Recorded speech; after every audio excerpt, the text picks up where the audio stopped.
गांव में तो सब जगह अकाल की परिस्थिति हो गई है। लगता नहीं कि अब इस गांव में ज्यादा दिन रुकना उचित होगा। काम के लिए बाहर गांव तो जाना ही पड़ेगा। भूषण काम की तलाश में दूसरे गांव की ओर निकल पड़ता है। चलते चलते वह विजयपुर गांव में आ जाता है। वहां उसका रहने का कोई ठिकाना नहीं था और उसके पास कोई काम भी नहीं था। चलते चलते वह एक अमीर किसान जगत सेठ के पास आ पहुंचता है। सेठ जी, मैं भूषण दूसरे गांव से आया हूँ। हमारे गांव में अकाल की परिस्थिति हो गई है। लोगों के खेत सूखे पड़े हैं। गांव में बूंद बूंद पानी के लिए लोग तरस रहे हैं।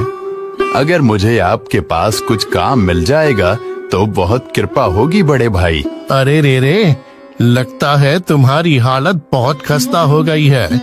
ठीक है, वैसे मेरे पास एक काम तो है, पर लगता नहीं कि तुम वो कर पाओगे। सेठ जी, आप चिंता ना करें। मुझे आप कोई भी काम दे सकते हैं।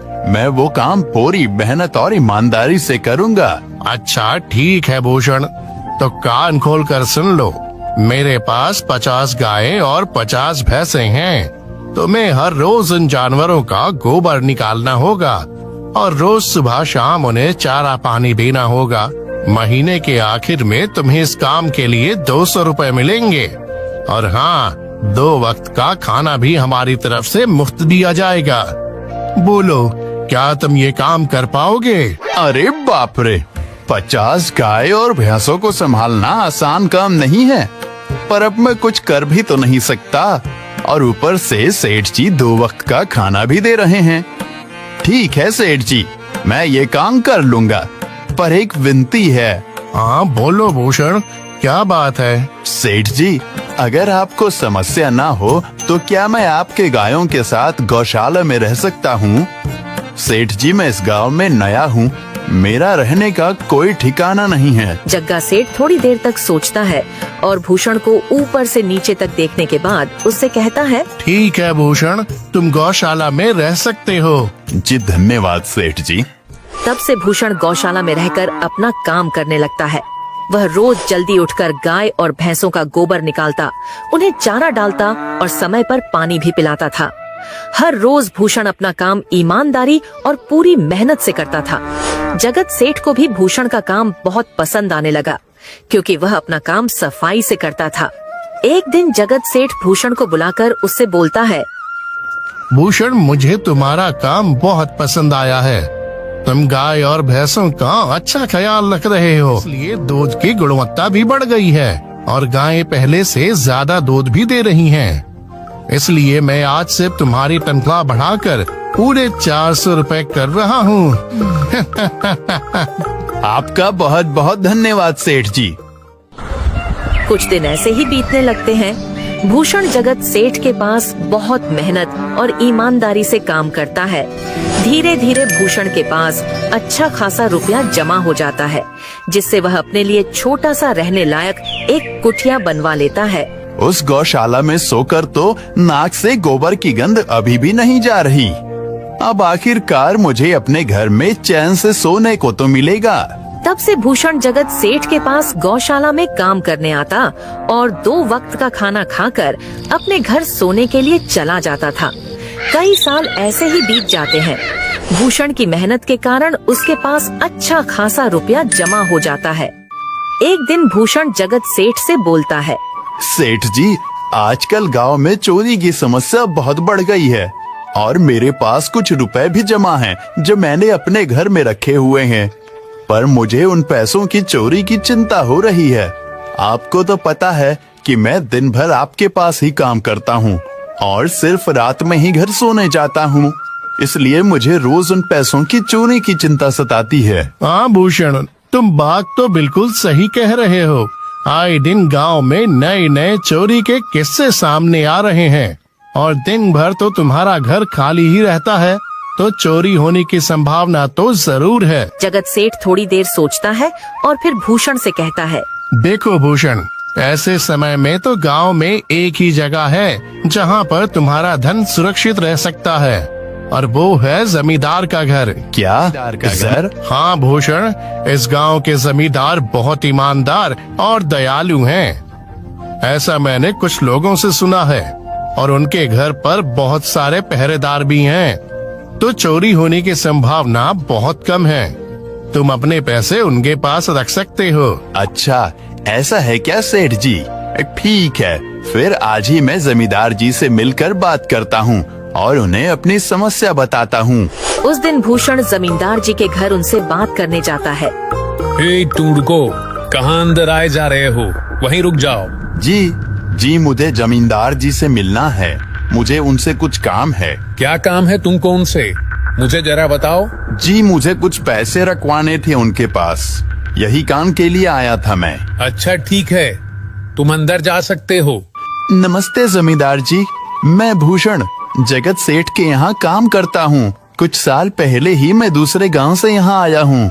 अच्छा भूषण, बोलो तुम्हारा क्या काम है मेरे पास? जमींदार जी, मैं सालों से जगत सेठ के पास काम कर रहा हूँ और मैंने कुछ रुपए भी जमा कर लिए हैं। पर बात यह है कि गांव में चोरी की समस्या बहुत बढ़ गई है, तो मुझे अपने रुपए घर में रखने से डर लग रहा है। अच्छा, कितने रुपए जमा किए हैं तुमने? जमींदार जी, यही कोई 5 से 6 हजार रुपए होंगे मेरे पास। वाह, ये तो बड़ी रकम मैंने है। आपकी ईमानदारी के बारे में लोगों से बहुत सुना है, इसलिए मैं अपनी रकम आपके पास कुछ वक्त के लिए रखने आया हूँ। हाँ भूषण, तुमने बिल्कुल सही सुना है। तुम्हारी रकम मेरे पास पूरी तरह से सुरक्षित रहेगी। तुम अब चिंता ही छोड़ दो, मैं सब देख लूंगा। भूषण अपने पैसों की थैली जमींदार को दे देता है। ये पूरे 5,800 रुपए हैं, आप गिनकर देख लीजिए। गिनने की क्या जरूरत है? तुम तो जगत सेठ के आदमी हो, मुझे तुम पर पूरा विश्वास है। जमींदार जी, आपका बहुत बहुत धन्यवाद।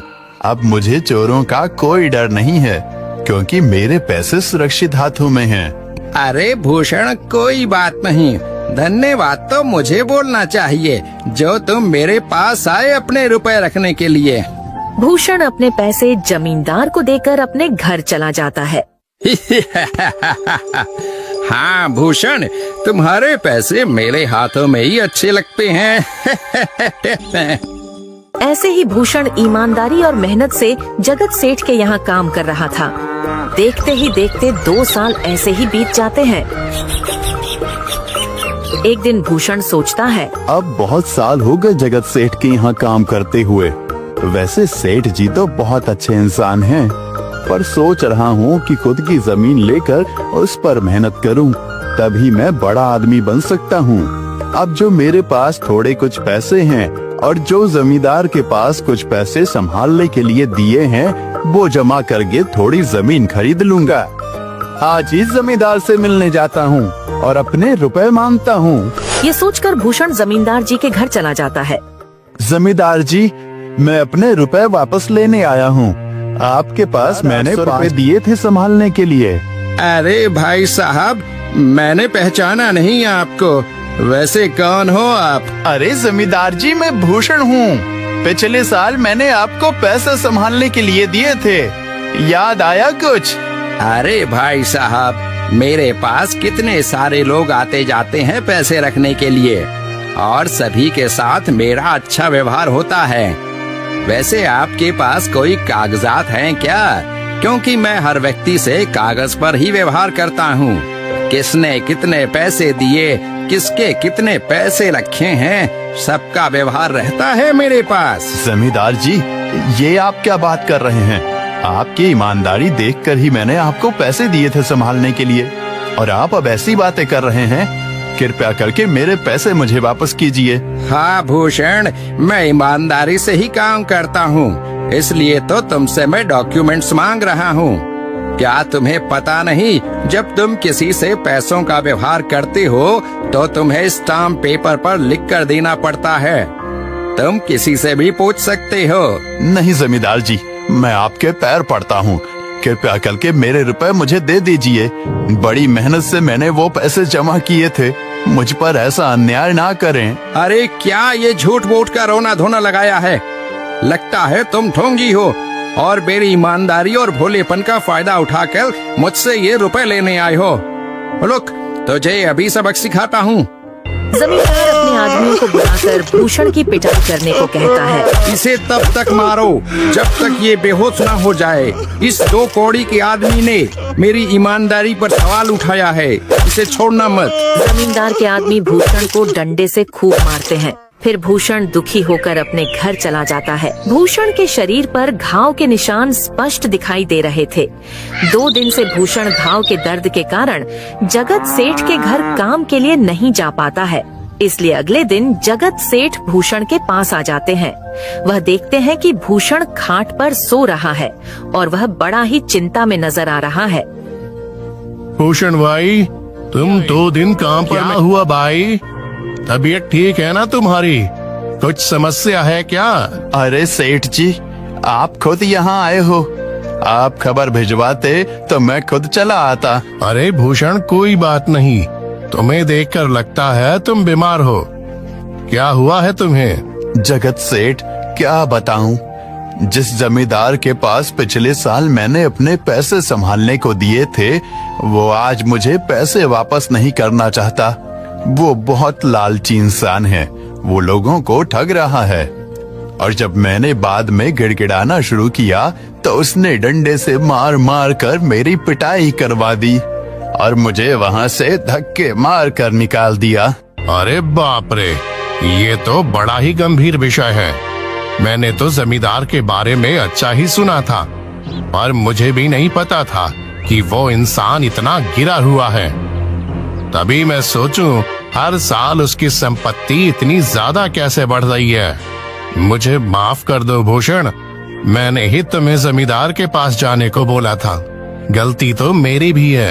नहीं जगत सेठ, आप तो मेरा अच्छा ही सोच रहे थे। ये तो उस जमींदार का लालच है। अब लगता नहीं मेरे पैसे उस जमींदार से वापस मिलेंगे भी। भूषण, मेरे पास एक तरकीब है जिससे मैं तुम्हारे पैसे तुम्हें वापस दिला सकता हूँ। जगत सेठ भूषण के कान में सारी तरकीब बताता है। ठीक है सेठ जी, हे ऊपर वाले, ये तरकीब कामयाब होने दीजिए। अगले दिन जगत सेठ बहुत सारे पैसों को एक सूटकेस में भरकर खुद जमींदार के घर जाता है। अरे जगत सेठ, आज आप खुद यहाँ? बोलो भाई, इस गरीब के घर कैसे आना हुआ? हमारा तो ये सौभाग्य है कि आप जैसे धनी आदमी के चरण हमारे घर में लगे हैं। नमस्ते जमींदार जी। अरे जमींदार जी, आप तो मुझे अब लज्जित कर रहे हैं। वैसे मैं कुछ महीनों के लिए दूसरे राज्य में व्यापार करने जा रहा हूँ। मैं ये लगभग 50,000 रुपए लाया हूँ। मुझे डर है कि कहीं ये चोरी ना हो जाए। क्या आप मेरे सारे पैसे अपने पास संभाल कर रख सकते हैं? आपके सिवाय इस गांव में और किसी पर भरोसा नहीं कर सकता। अरे जगत सेठ, ये भी कोई पूछने की बात है? मेरे पास आपके पैसे बिल्कुल सुरक्षित रहेंगे। आप निश्चित होकर व्यापार करने जा सकते हैं। इस बार तो बड़ी मछली हाथ लगी है। बार बार ऐसा मौका नहीं मिलता। भारी माल हाथ में लगने वाला है। तभी वहाँ पर भूषण आ जाता है। अरे भूषण, तुम? अच्छा हुआ तुम आ गए। मैं तुम्हारे पास ही आने वाला था। मुझे माफ करना, उस दिन तुम्हें पहचान नहीं पाया। इतने सारे लोग मेरे पास आते हैं तो जरा परेशानी होती है, पर मैं अपनी बातों का बड़ा पक्का हूँ। हाँ रुको, मैं तुम्हारे सारे पैसे अभी देता हूँ। जमींदार भूषण के सारे पैसे उसे लौटा देता है। माफ करना भूषण, मेरे आदमियों ने तुम्हारे साथ उस दिन बदतमीजी की। मैं आज ही उनको काम से निकालता हूँ। भूषण बिना कुछ बोले वहाँ से चला जाता है। अरे क्या बात है जमींदार जी, आप तो अपनी बातों के बहुत पक्के हैं। तो ठीक है, मैं अपने सारे पैसे आपके पास रख सकता हूँ। जगत सेठ इतना बोल ही रहा था कि तभी वहाँ जगत सेठ का नौकर आ जाता है। मालिक, अब आपको बाहर के राज्य में जाने की कोई जरूरत नहीं है। अभी अभी व्यापारियों का संदेश आया है और उसने कहा कि वो खुद हमारे गांव आ रहे हैं। अरे ये तो बहुत बढ़िया बात हुई। अब मुझे इतनी दूर नहीं जाना पड़ेगा। सुन रहे हो जमींदार जी, व्यापारी यहाँ आ रहे हैं। अब मुझे नहीं लगता कि ये पैसे आपके पास रखने का कोई मतलब होगा। चलो, आपका बहुत बहुत धन्यवाद। आपने इतनी ईमानदारी दिखाई मुझे। हाँ, पर अगली बार जरूर आपके पास ही आऊंगा। ऐसा बोलकर जगत सेठ और उसका नौकर वहाँ से अपने पैसे लेकर चले जाते हैं। धत तेरी की, ये क्या हो गया? ये 50,000 तो चले गए और जो भूषण के 5,800 रुपए हड़प लिए थे वो भी चले गए। आपका बहुत बहुत धन्यवाद सेठ जी। अगर आज आप ना होते तो मेरी सारी जमा पूंजी वो जमींदार हड़प लेता। भूषण, कोई बात नहीं। जो व्यक्ति मेहनत और ईमानदारी से कमाता है, ऊपर वाले उसका कभी बुरा नहीं होने देते। और जो हराम की कमाई का खाता